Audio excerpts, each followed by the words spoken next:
सुप्रभात विद्यार्थियों। आज हम सब हिंदी व्याकरण में इस सर्वनामों की रूप रचना पाठ 13 का अध्ययन करेंगे। तो सबसे पहले हम सर्वनामों की रूप रचना में उत्तम पुरुष को देखें। तो आप जानते हैं कि उत्तम पुरुष मैं होता है।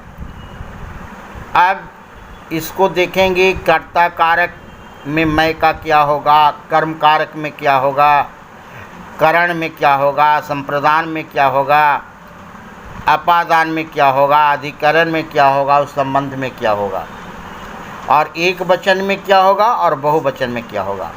तो सबसे पहले कर्ता देखें। तो कर्ता कारक का चिन्ह होता है ने।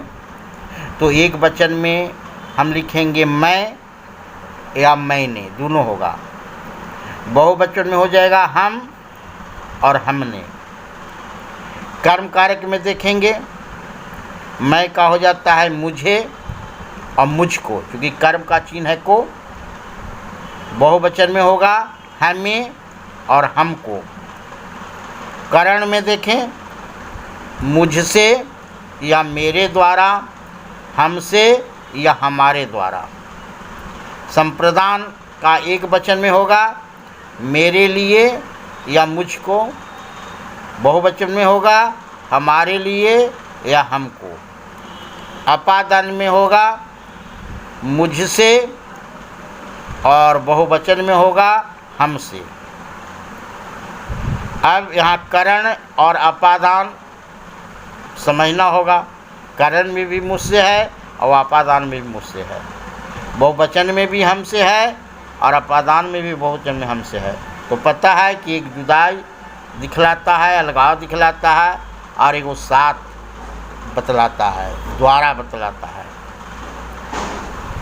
अधिकरण में एक वचन में मुझसे या मुझ में या मुझ पर होता है, और बहुवचन में हम में या हम पर होता है।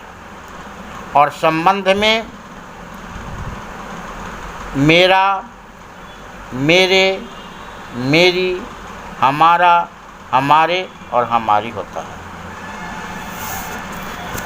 उसी प्रकार मध्यम पुरुष सर्वनाम देखेंगे।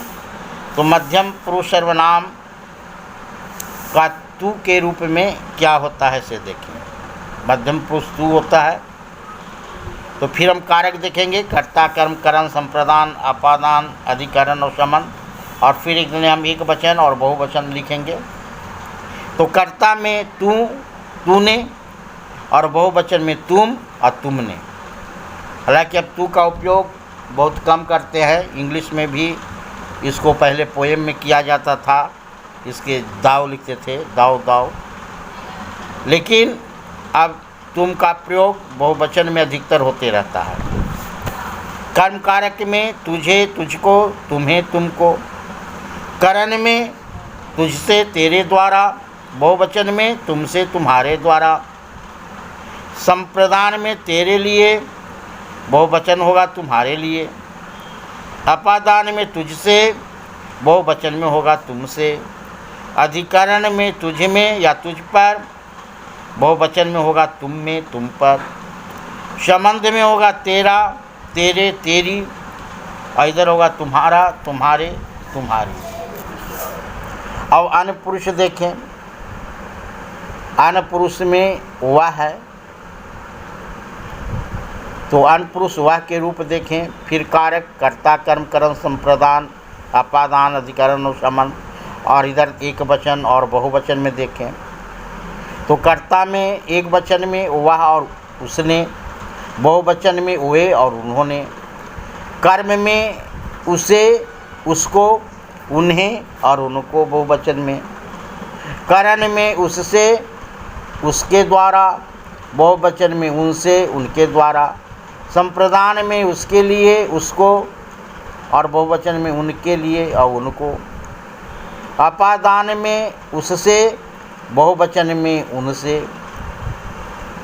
अधिकरण में उसमें, उस पर, और बहुवचन में उनमें, उन पर। संबंध में उसका, उसकी, उसके और बहुवचन में उनका, उनकी, उनके। अब अन्य पुरुष में निश्चयवाचक यह के रूप देख ले। कर्ता, कर्म, करण, संप्रदान, अपादान, अधिकरण संबंध में एक वचन और बहुवचन में देखें। इसका कर्ता में यह, इसने, बहुवचन में ये, इन्होंने। कर्म के एक वचन में इसे, इसको, बहुवचन में इन्हें, इनको। करण में इससे या इसके द्वारा, बहुवचन में इनसे, इनके द्वारा।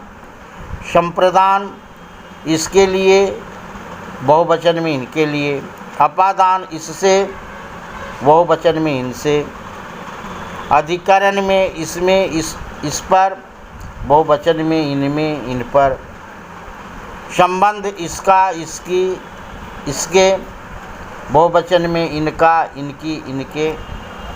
अब एक अनिश्चितवाचक में देख लीजिए।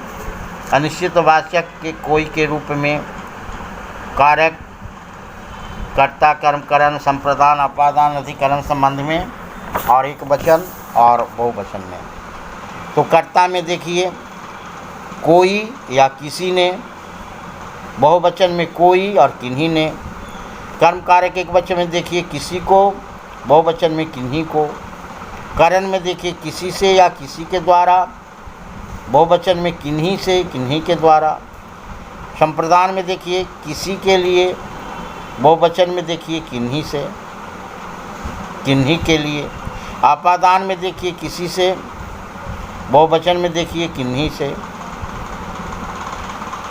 अधिकरण में एक वचन में देखिए किसी में, किसी पर, बहुवचन में किन्हीं में, किन्हीं पर।